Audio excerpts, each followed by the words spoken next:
Hello, Chattanooga.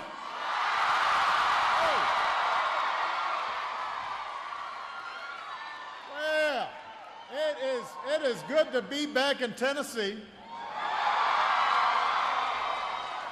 It's great to be here at Amazon. I want to thank Lydia for the introduction and sharing her story. Give Lydia a big round of applause.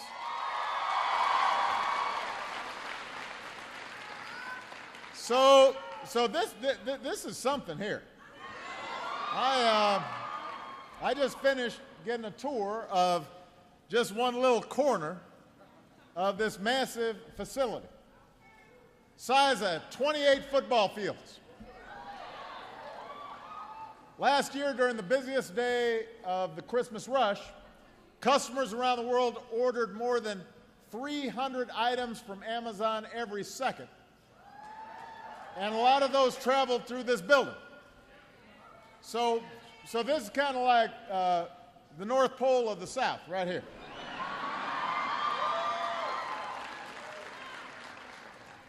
Got a bunch of good-looking elves here. Now, before we start, I want to recognize your general manager, Mike Thomas.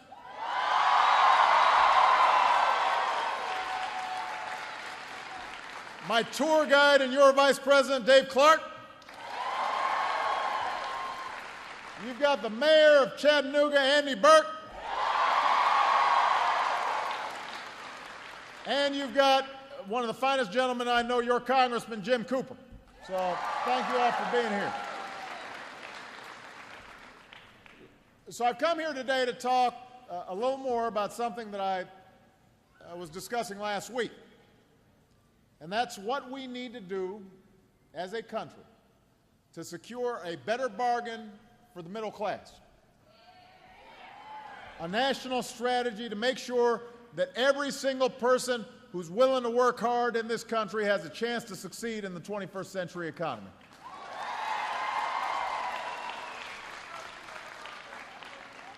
Now, you heard from Lydia, so you know, because many of you went through it. Over the past 4.5 years, we've been fighting our way back from the worst recession since the Great Depression. And it cost millions of Americans their jobs and their homes and their savings. And part of what it did was it laid bare the long-term erosion that's been happening when it comes to middle-class security. But because the American people are resilient, we bounced back. Together, we've righted the ship. We took on a broken healthcare system. We invested in new American technologies to reverse our addiction to foreign oil, changed a tax code that had become tilted too much in favor of the wealthy at the expense of working families, saved an auto industry, and thanks to GM and the UAW working together, we're bringing jobs back here to America, including 1,800 auto workers in Spring Hills. 1,800 workers in Spring Hills are on the job today where a plant was once closed. Today, our businesses have created 7.2 million new jobs over the last 40 months. This year, we're off to our best private sector jobs growth since 1999. We now sell more products made in America to the rest of the world than ever before. We produce more renewable energy than ever before. We produce more natural gas than anybody else in the world. Healthcare costs are growing at the slowest rate in 50 years. Our deficits are falling at the fastest rate in 60 years.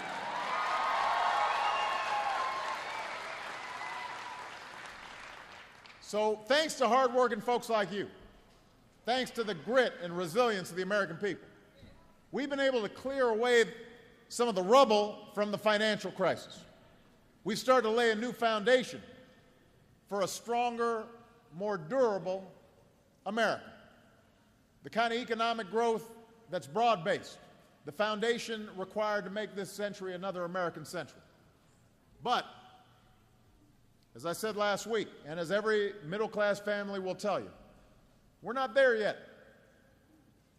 Even before the financial crisis hit, we were going through a decade where a few at the top were doing better and better, But most families were working harder and harder just to get by. And reversing that trend should be Washington's highest priority.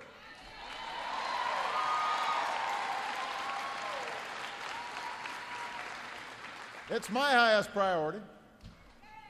But so far, for most of this year, we've seen an endless parade of distractions and political posturing and phony scandals, and we keep on shifting our attention away from what we should be focused on, which is how do we strengthen the middle class and grow the economy for everybody. And as Washington heads towards yet another budget debate, the stakes couldn't be higher. And that's why I'm visiting cities and towns like this one, to lay out my ideas for how we can build on the cornerstone of what it means to be middle class in America. A good job with good wages, a good education, a home to call your own, affordable health care that's there for you when you get sick,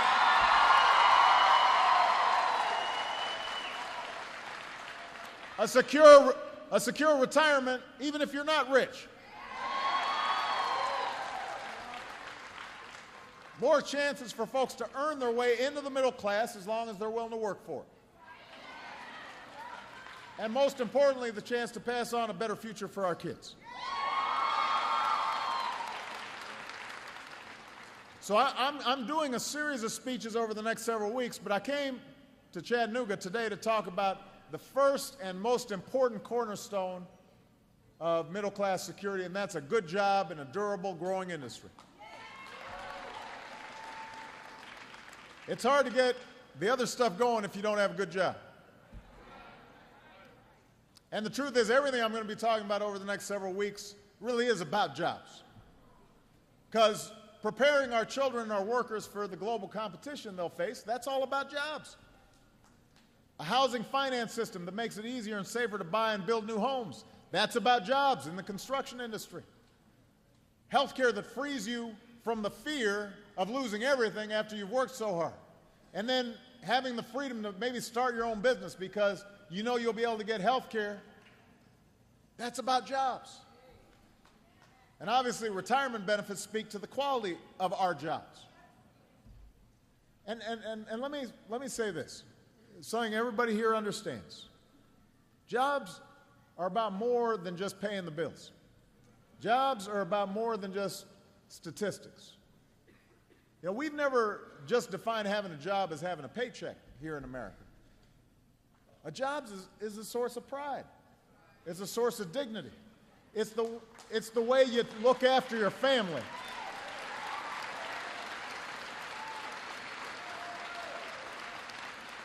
It's proof that you're doing the right things and meeting your responsibilities and contributing to the fabric of your community and helping to build the country. That's what a job's all about.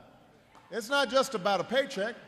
It's not just about paying the bills. It's also about knowing that what you're doing is important, that it counts. So we should be doing everything we can as a country to create more good jobs that pay good wages, period. Now here's the thing, Chattanooga. The problem is not that we don't have ideas about how we could create even more jobs. We've got a lot of ideas out there. There are plenty of independent economists, plenty of business owners, people from both parties agree on some of the ingredients that we need for creating good jobs. And you've heard them debated again and again over these past few years. I've proposed a lot of these ideas myself. Just 2 years ago, I announced the American Jobs Act, full of ideas that every independent economist said would create more jobs. Some were passed by Congress, but I got to admit, most of them weren't. Sometimes there were ideas that historically had Republican support, and for some reason, suddenly Republicans didn't want to support them anymore. Putting people back to work, rebuilding America's infrastructure, equipping our kids and our workers with the best skills, leading the world in scientific research that helps to pave the way for new jobs and new industries. accelerating our clean energy and natural gas revolutions, fixing a broken immigration system so that American workers aren't undercut, undermined because some businesses are unscrupulous and hiring folks and not paying them decent wages.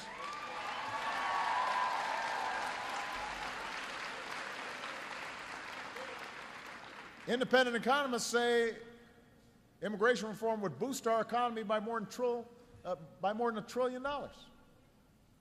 So we've got ideas out there we know can work. And if we don't make these investments, if we don't make these reforms, then we might as well be waving the white flag to the rest of the world because they're moving forward. They're not slowing down.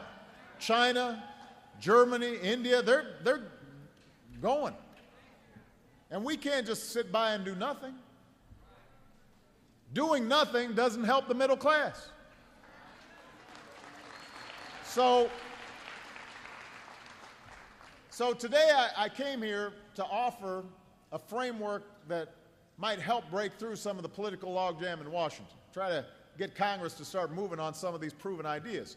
But let me briefly outline some of the areas I think we need to focus on if we want to create good jobs with good wages in durable industries, areas that will fuel our future growth. Number one, jobs in American manufacturing. You know, over the past 4 years, for the first time since the 1990s, the number of manufacturing jobs in America hasn't gone down, it's actually gone up. So the trend lines are good. Now we've got to build on that progress. I want to offer new incentives for manufacturers, not to ship jobs overseas, but to bring them back here to America.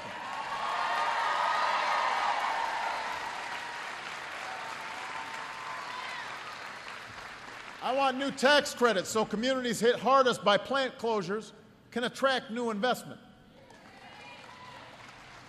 In my State of the Union address, I asked Congress to build on a successful pilot program we've set up. We want to create not just 15 manufacturing innovation institutes that connect businesses and universities and federal agencies to help communities left behind by global competition to become centers of high-tech jobs. Today I'm asking Congress to build on this bipartisan support and triple that number from 15 to 45. These hubs where we're getting businesses, universities, communities all to work together to develop centers of high-tech industries all throughout the United States that allow us to be at the forefront of the next revolution of manufacturing. I want it made here in the United States of America. I don't want that happening overseas.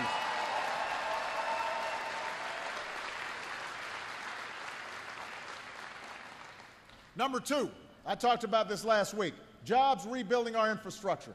You know, I look at this amazing facility, and you guys, you don't miss a beat. I mean, you got these packages coming out, and you've got dog food and Kindles and beard trimmers, and I mean, there's all kinds of stuff around here. But once it's packed up, it's got to get to the customer. And how quickly and how dependably it gets to the customer depends on, do we have good roads? Do we have good bridges? Do we have state-of-the-art airports? We've got about $2 trillion of deferred maintenance here in this country. So let's put more construction workers back on the job doing the work America needs done.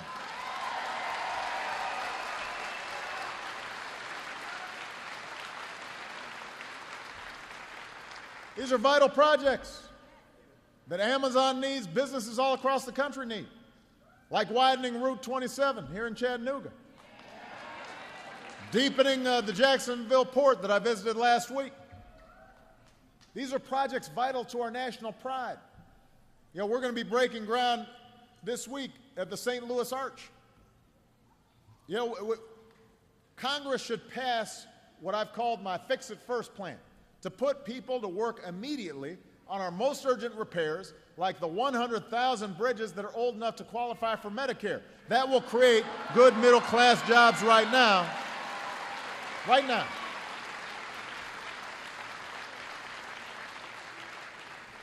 And we should partner with the private sector to upgrade what businesses like Amazon need most. We should have a modern air traffic control system to keep planes running on time. We should have modern power grids and pipelines to survive a storm. We should have modern schools to prepare our kids for the jobs of tomorrow.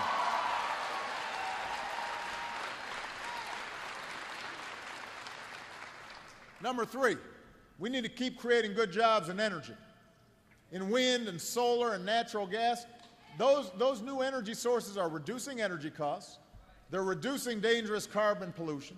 They're reducing our dependence on foreign oil. So now's not the time to gut investments in American technology. Now's the time to double down on renewable energy and biofuels and electric vehicles and to put money into the research that'll shift our cars and trucks off oil for good. And let me tell you, cheaper costs of natural gas is a huge boost to our businesses here in America. So we should develop it even more. We got to do it in a way that protects our air and our water for our children and future generations, but we can do that. We've got the technology to do it. Number four, we've got to export more. We want to send American goods all around the world.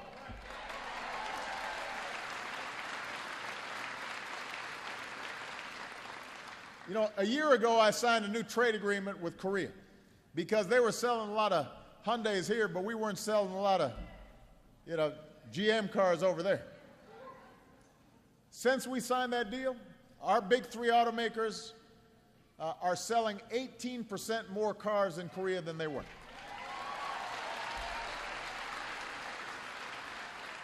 So now we got to help more of our businesses do the same thing. I'm asking Congress for the authority to negotiate the best trade deals possible for our workers and combine it with robust training and assistance measures to make sure our workers have the support and the skills they need for this new global competition. And we're going to have to sharpen our competitive edge in the global job marketplace. 2 years ago, we created something called Select USA. This is a coordinated effort to attract foreign companies looking to invest and create jobs here in the United States. And today I'm directing my cabinet to expand these efforts. And this October, I'm going to bring business leaders from around the world, and I'm going to connect them to state leaders and local leaders like your mayor, who are ready to prove there's no better place to do business than right here in the United States of America.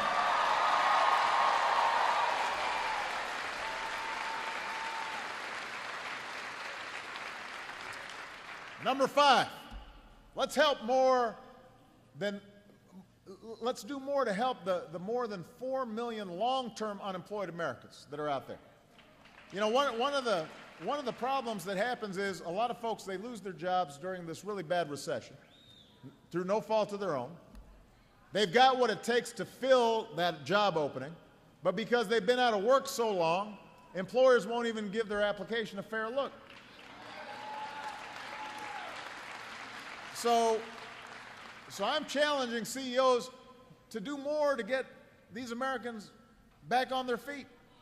And I'm going to bring together the CEOs and companies that are putting in place some of the best practices for recruiting and training and hiring workers who've been out of work for a long time but want the chance to show that they're ready to go back to work. And, at the same time, I'm calling on our businesses to do more for their workers. Amazon is a great example of what's possible. What you're doing here at Amazon with your Career Choice program pays 95% of the tuition for employees who want to earn skills in fields with high demand. Not just, by the way, jobs here at Amazon, but jobs anywhere. Computer-aided design or nursing. I talked to Jeff Bezos yesterday, and he was so proud of the fact that he wants to see every employee at Amazon continually upgrade their skills and improve. And if they've got a dream they want to pursue, Amazon wants to help them pursue it.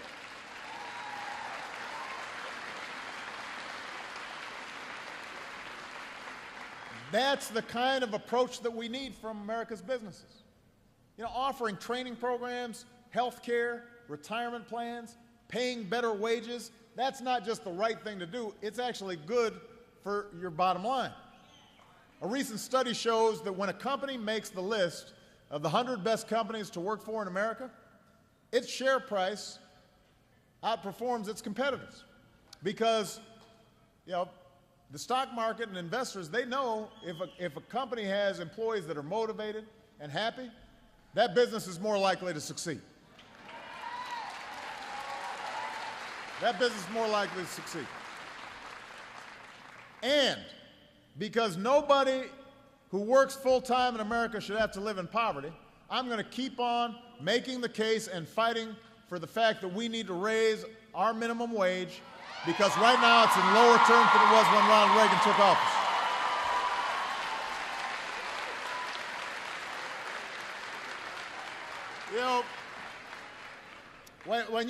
When folks have more money in their pockets, that's good for Amazon. It means your customers have a little more money. They can order a little more of that protein powder.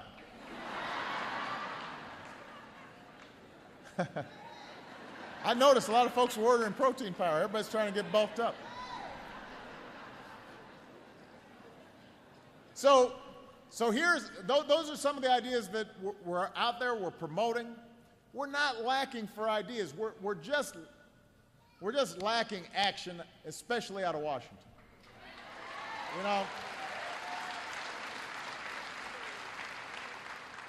For most of the past 2 years, Washington has just taken its eye off the ball when it comes to the middle class.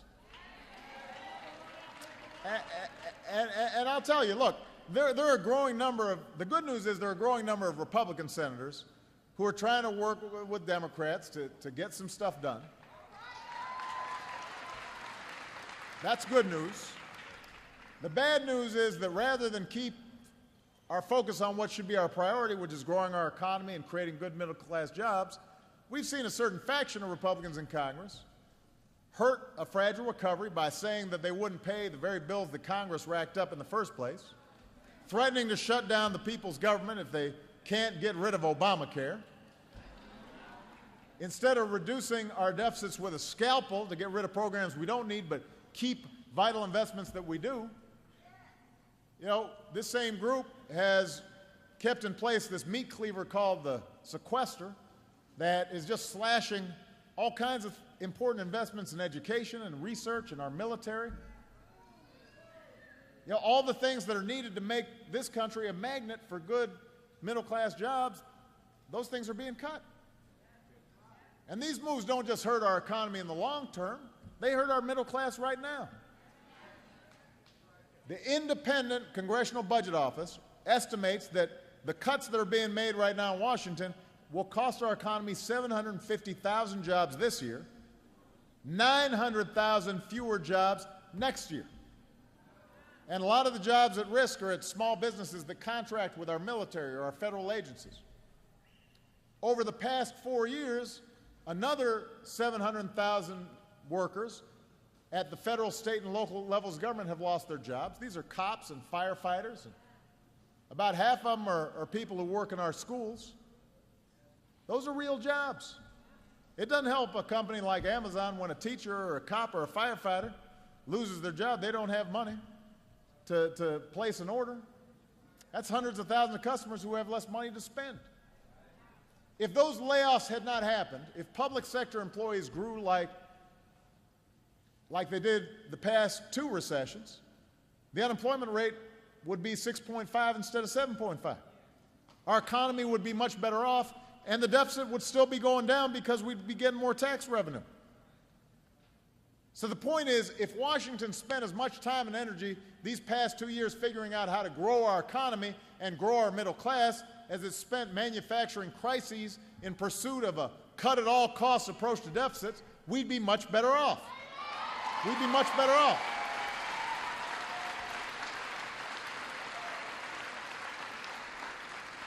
And it's not like we don't have to cut our deficits. As a share of the economy, we've cut our deficits by nearly half since I took office. Half.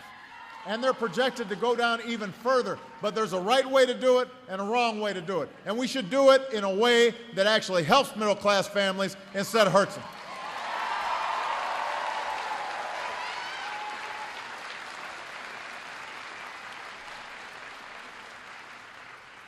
I've told Republicans, if they're serious about a balanced long-term fiscal plan that replaces harmful budget cuts,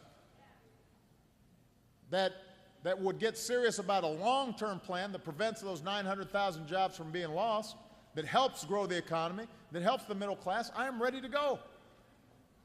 But we can't lose sight of our North Star. We can't allow an impasse over long-term fiscal challenges to distract us from what the middle class needs right now. So, here's the bottom line. If folks in Washington really want a grand bargain, how about a grand bargain for middle-class jobs? How about a grand bargain for middle-class jobs?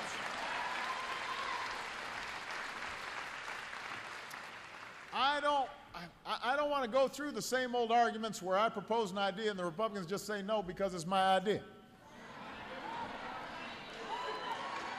So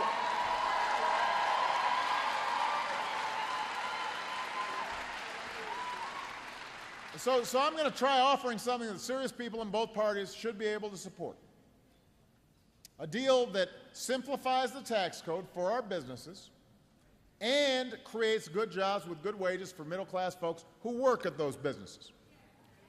Right now, everybody knows this, our tax code is so riddled with loopholes and special interest tax breaks that a lot of companies who are doing the right thing and investing in America pay 35% in their taxes.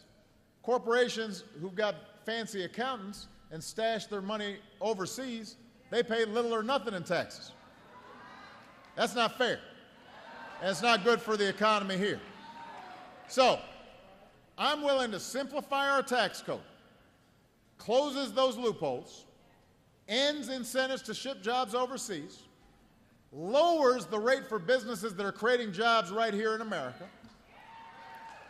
provides tax incentives for manufacturers that bring jobs home to the United States. Let's simplify taxes for small business owners, give them incentives to invest so they can spend less time filling out complicated forms, more time expanding and hiring. I'm willing to do all that should help businesses and help them grow. But if we're going to give businesses a better deal, then we're also going to have to give workers a better deal too.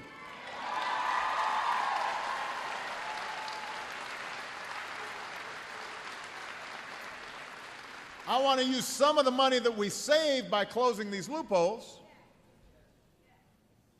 to create more good construction jobs with infrastructure initiatives that I already talked about. We can build a broader network of high-tech manufacturing hubs that leaders from both parties can support.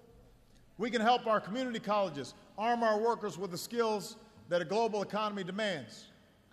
All these things would benefit the middle class right now and benefit our economy in years to come. So, again, here's the bottom line. I'm willing to work with Republicans on reforming our corporate tax code as long as we use the money from transitioning to a simpler tax system for a significant investment in creating middle-class jobs. That's the deal.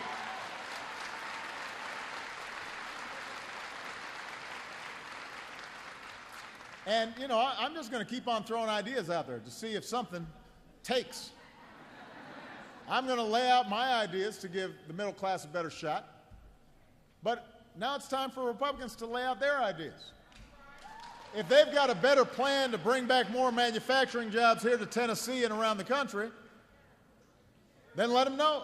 Let me know. I want to hear them.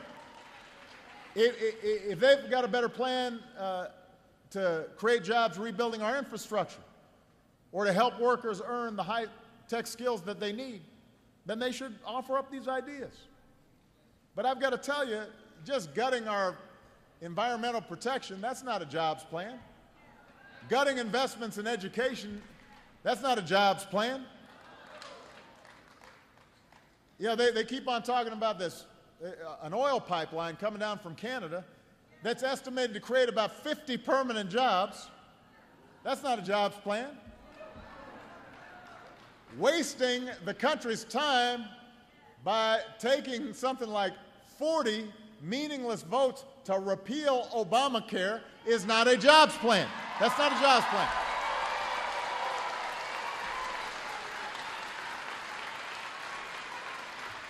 So let's get serious. Look, I want to tell everybody, I want to tell everybody here the truth. And you know, look, I know that, you know, the politics for Obama aren't always great in Tennessee. I understand that. You know, but I want everybody to just hear the honest truth. You know, I've run my last campaign, so I don't need to spin.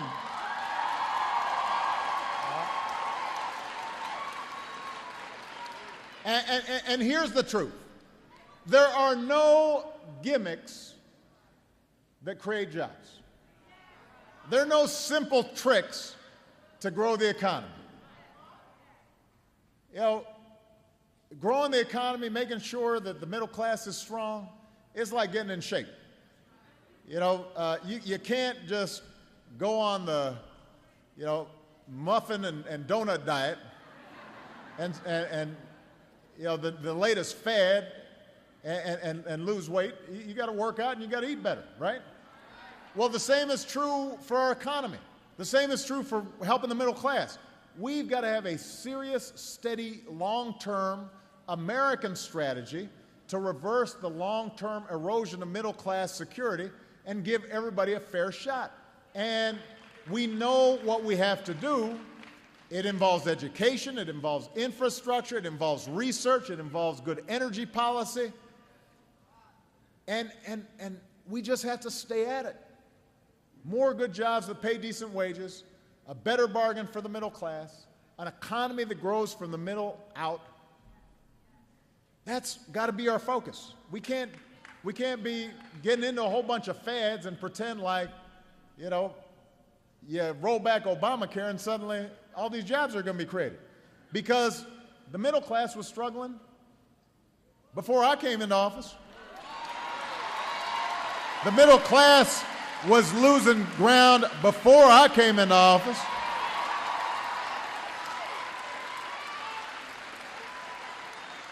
Jobs were getting shipped overseas before Obamacare was in place.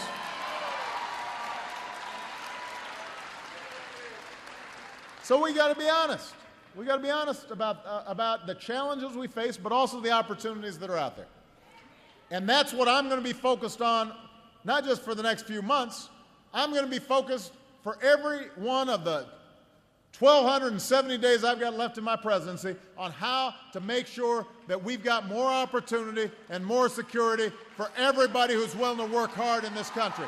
That's where I believe America needs to go. And we can do it if we work together, Chattanooga. Let's get to work. Thank you very much, everybody. God bless. God bless the United States of America.